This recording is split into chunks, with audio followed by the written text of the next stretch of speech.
Luke. Yung mga apostles niya were the first vloggers. Kasi hindi naman sila journalists, di naman nila nag-aaral. So, vloggers sila, guys. So,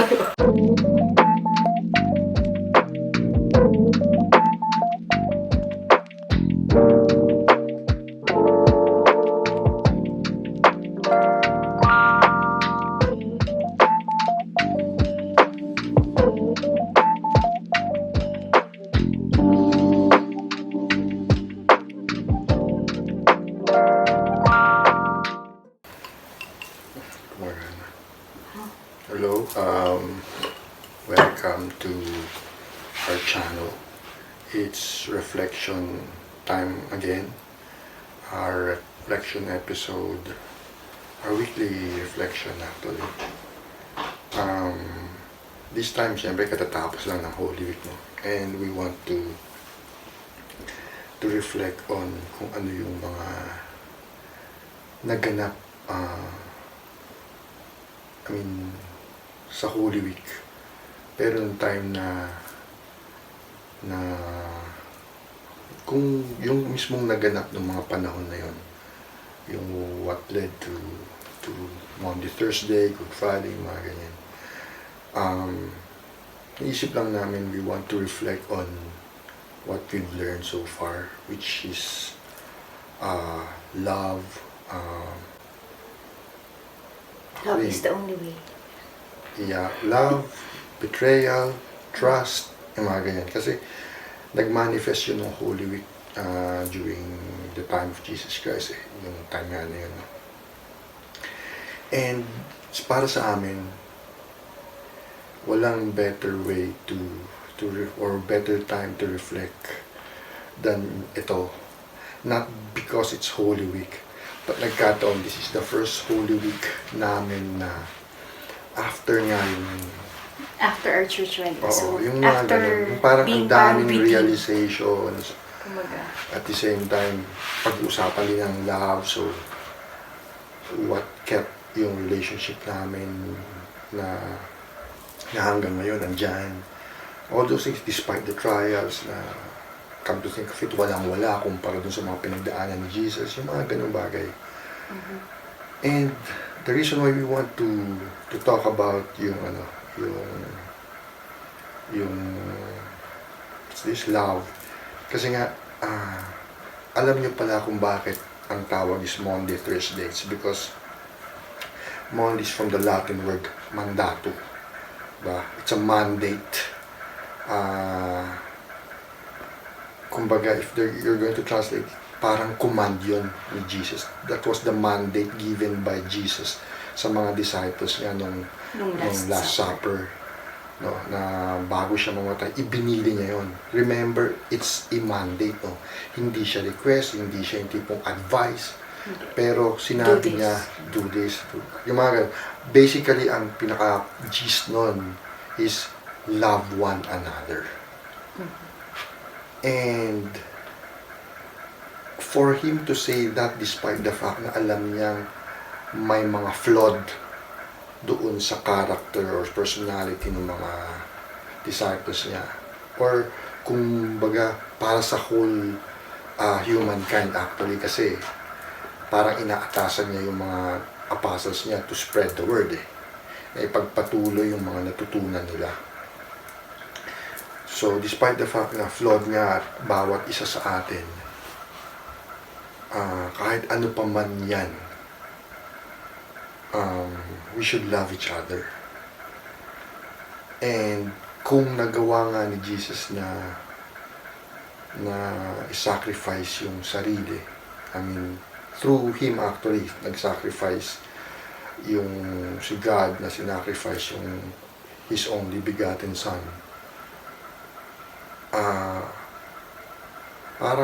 Parang wala tayong karapatan na mag-complain about not being loved or something to that effect na. And we just want to talk about love. Kung napapansin nyo, I've shared doon sa isang short reel ng channel na wala pang masyadong nanonood. Ano to? About love na as simple as when you love, you give.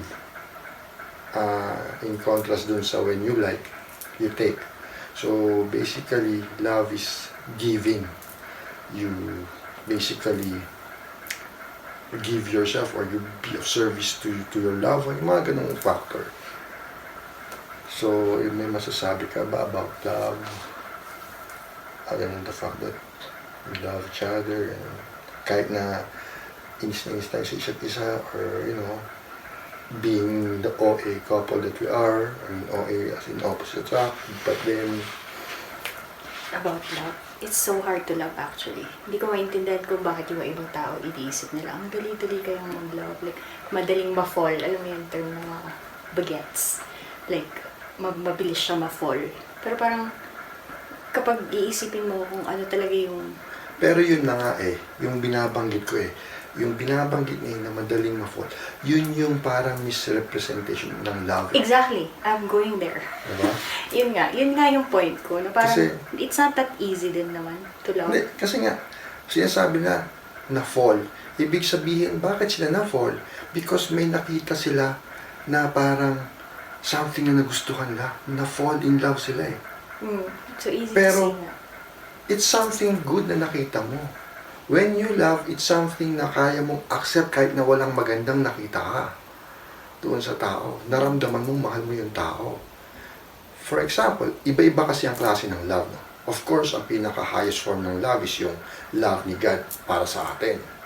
And meron din yung love para sa kaibigan, meron din yung love para sa pamilya, sa loved one talaga, sa lover. Romantic love is yun. also different. Diba? Agape love, yung mga ganung mga bagay-bagay. Nakalimutan ko na yun I mean, yung mga klase ng love, no? Pero the feelings, of course, alam mo. Pero yun na nga ang dami kasi dyan. Sabi, nakaka-in-love naman siya. I love yung mga ganyan. Parang masyadong used. Pero it's more like you like something about that person, not love. Kasi love is more of giving yourself to them, not what you can actually get from them. Diba? So, ano doon yung point na kahit na ano pa yung taong yun. Parang si Abe, there was a stage in our life before kahit na nagbi-before ka, love kita. na ano to? Tinatanong niya, do you love me or are you in love with me? Oo, yeah. Are you in love with me or do you love me? How do you, inis na inis siya pag sinasabi ko, I love you. Are you in love with me? Kasi nga there is a difference between being in love with a person and loving a person.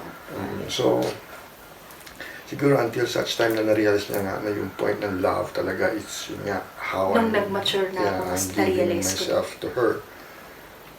Yun, no? Wala na yung mga kilig-kilig. Yung mga patwitams. Oo, wala na yung ganyan.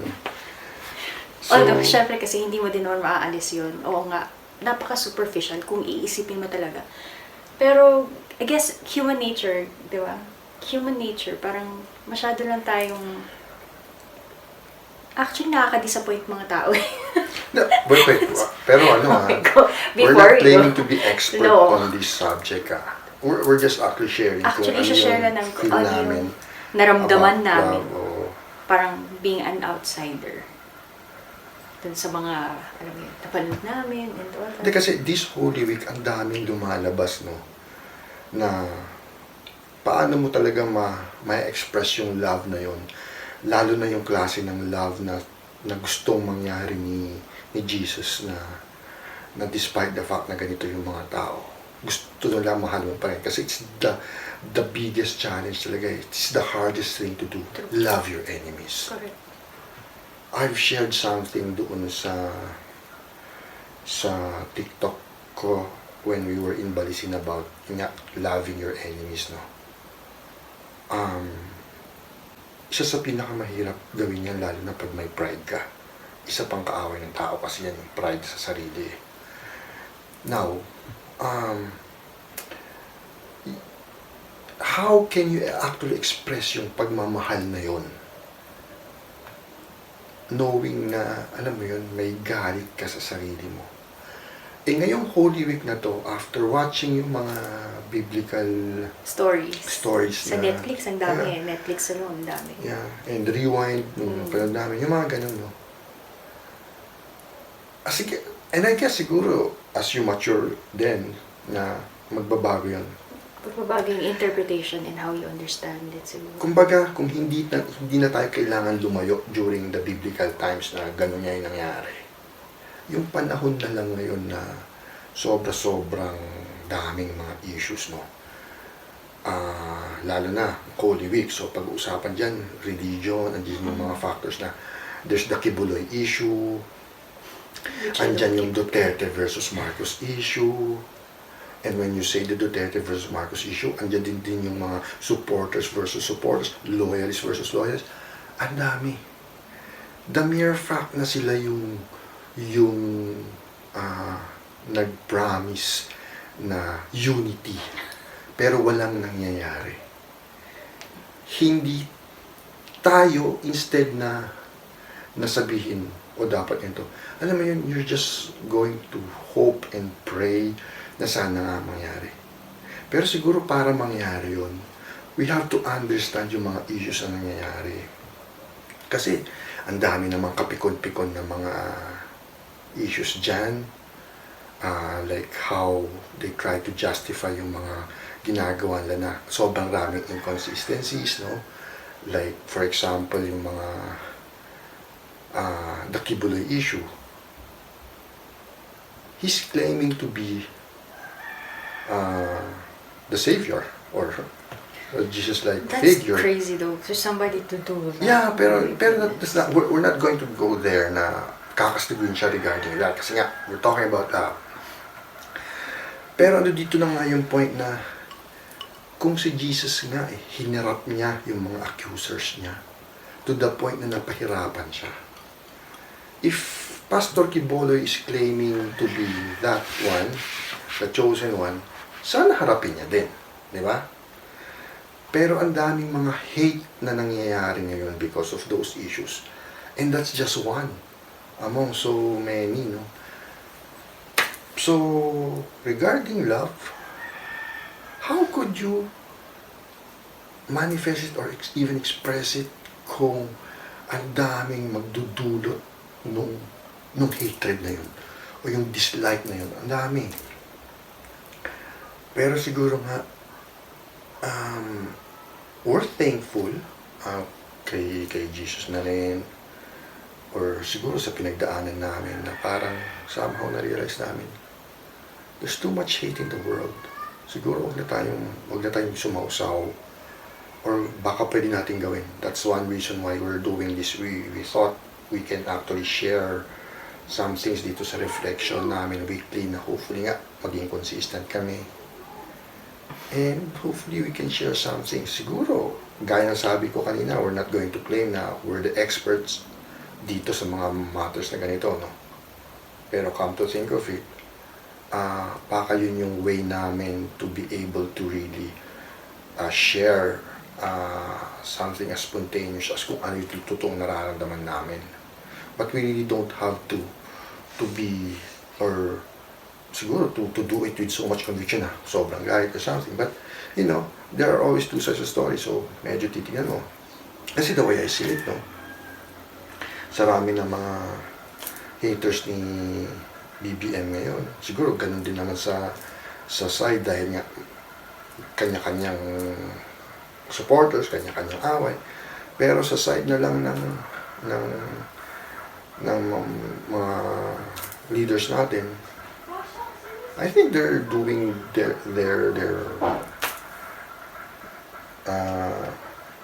thing rin naman na maayos. Like for example, kung isasahalong tulad natin sila dun sa dalawang kasama ni Jesus na na-crucify, yung isa nagrepente, yung isa nag-acknowledge ng ano. So, yung mga ganong factor, at isa sa mga naging topic nga namin is, baka nga hindi naman talaga masama yung iba, like si Judas.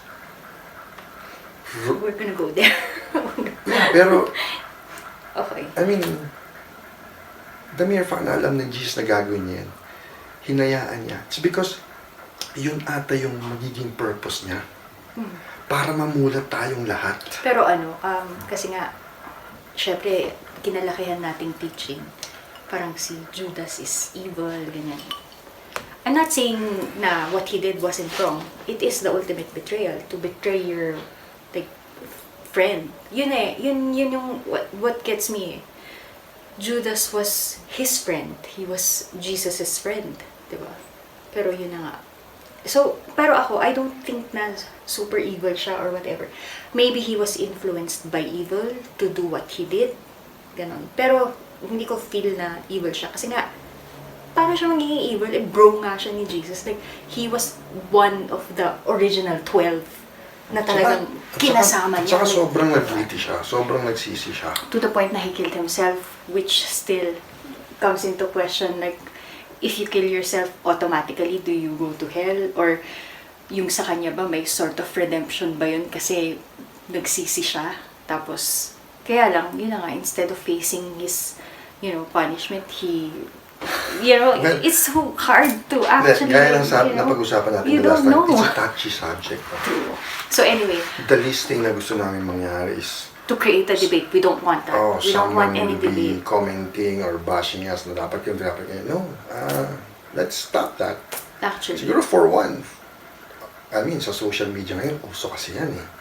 Alam mo yun, ultimong mga celebrities, palapatol na sa mga bashers eh.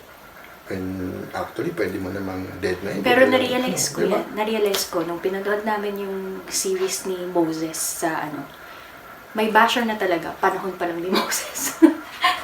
Meron ng cancel culture nung panahon pa lang nila.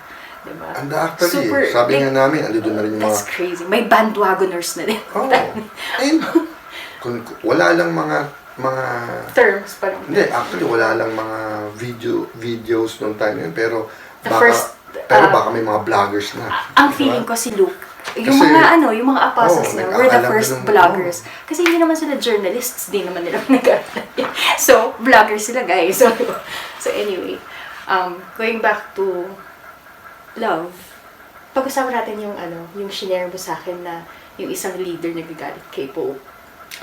Ililink ko yun dun sa parang, kasi nagagalit siya kay Pope kasi bakit daw kinondone ni Pope Francis yung pag-bless sa mga same-sex couples. Which, sinabi naman niya, hindi naman, it's not a marriage, diba? Iba-bless mo lang. So parang nagalit sila, bakit daw siya pumayag na gano'n, na parang, that's evil, he is the leader of the church, tapos gumagawa siya ng bad example, mga ganun. Like, that's crazy. In the first place, ang sabi ni Jesus, love each other, di ba? So, parang kapag kinondemn mo yung isang group because you don't agree with their beliefs, contradictory dun sa sinasabi mo. Di ba? Masyado ng, hindi mo na fina-follow yung sinabi ni Jesus na love each other, di ba?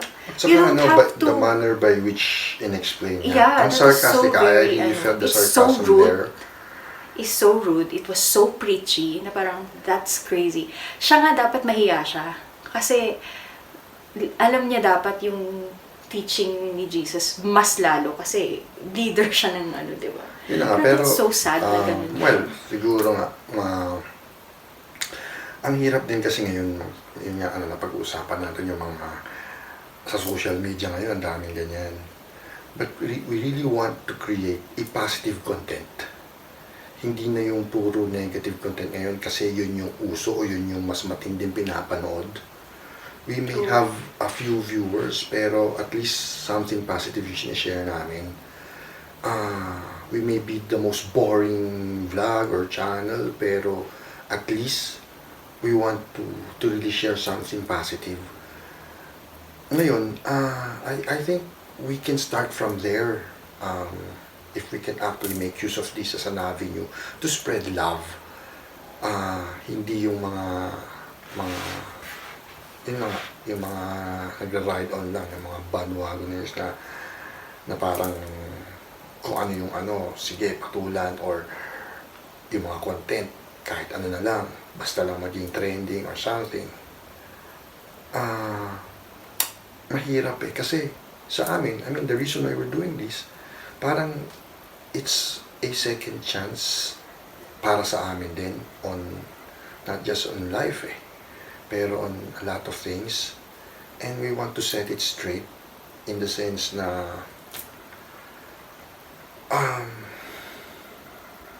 nakakagaan. Kumbaga, if we can just open one heart at a time, basically, to like let the words sink in. Kahit isang tao lang. Yeah. That it's gonna make a difference. So,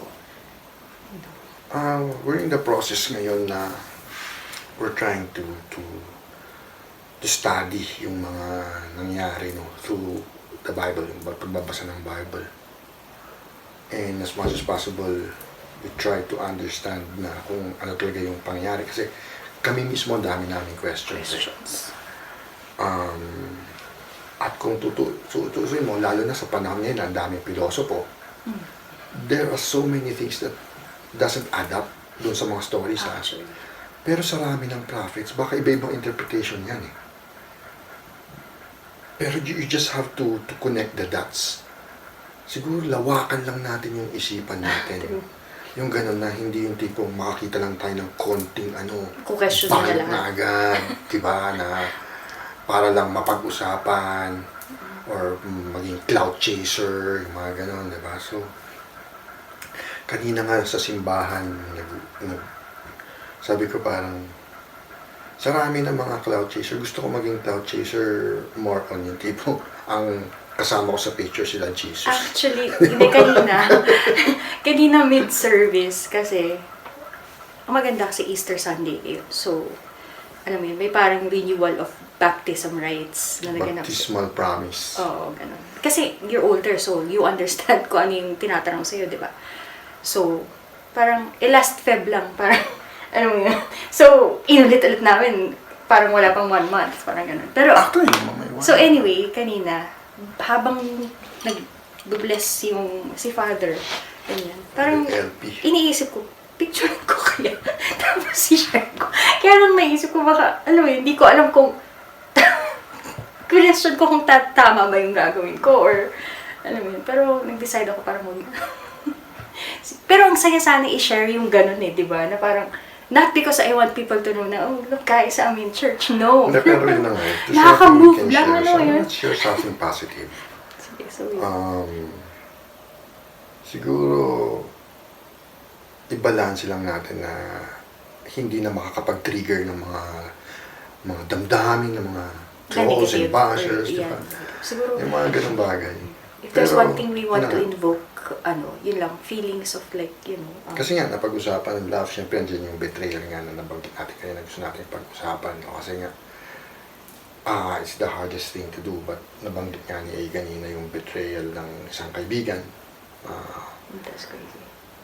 It hurts. Ando doon din yung love your enemies. So, ang daming yung na-share ko, kung hindi niyo napanood, malamang kasi sa TikTok yun. Pero,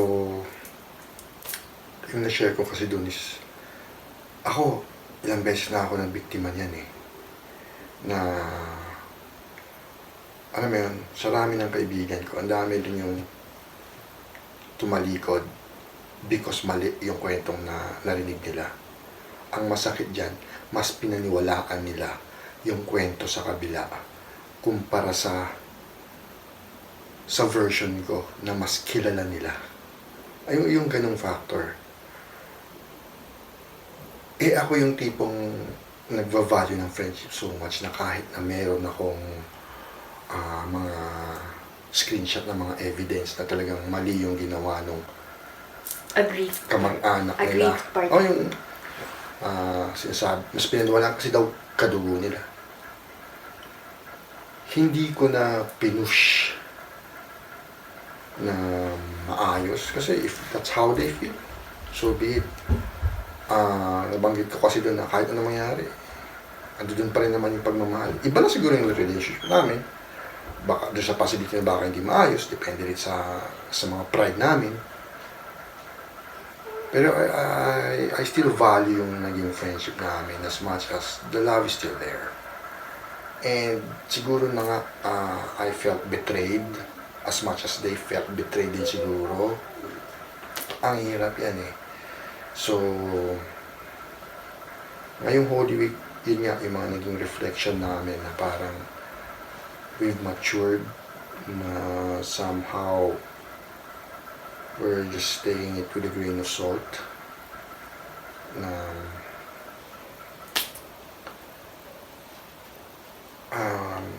siguro parang sa buhay din yan eh.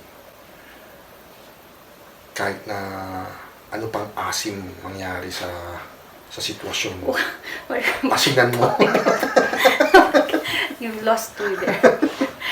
Well, Anyway, let's go back to what are we talking about? Love. Sabi nga ni Paul. Betrayal. Interestingly, si Paul, the apostle, he didn't even get to know Jesus when Jesus was alive.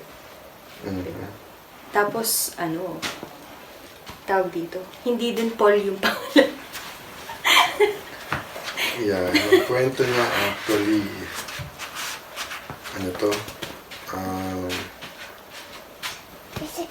isiniwalat ni Luke,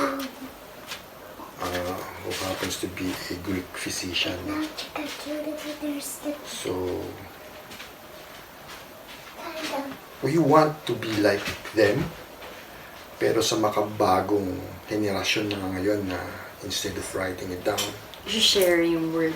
yeah, like we have the social media now na we want to make use of it. Pero sa positive perspective naman,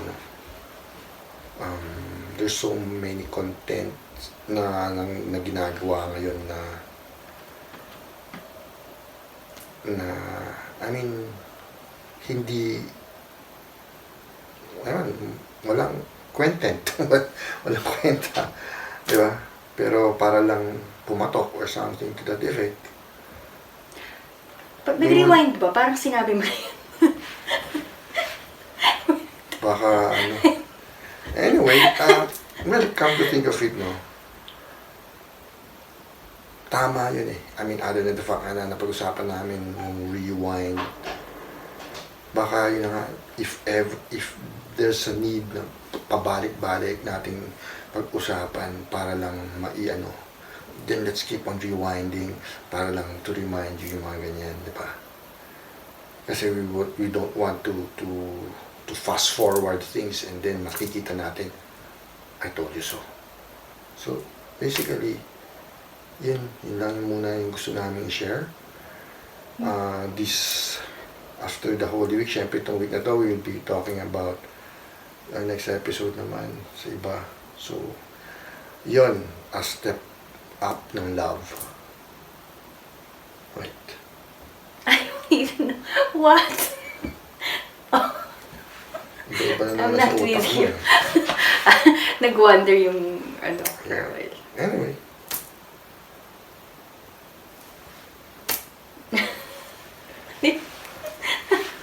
Beauty pageant. Ano ba? That's For it. Parang hindi pa na masyadong na-discuss yung mga topics. well, gaya na sabi natin kanina, it's as simple as yun na nga eh. Madali lang intindihin based dun sa sinabi namin. Basta ang message Mahirap lang ang message i-apply. Ang message lang ng episode na to ng Reflections is basically Love one another. Love one another.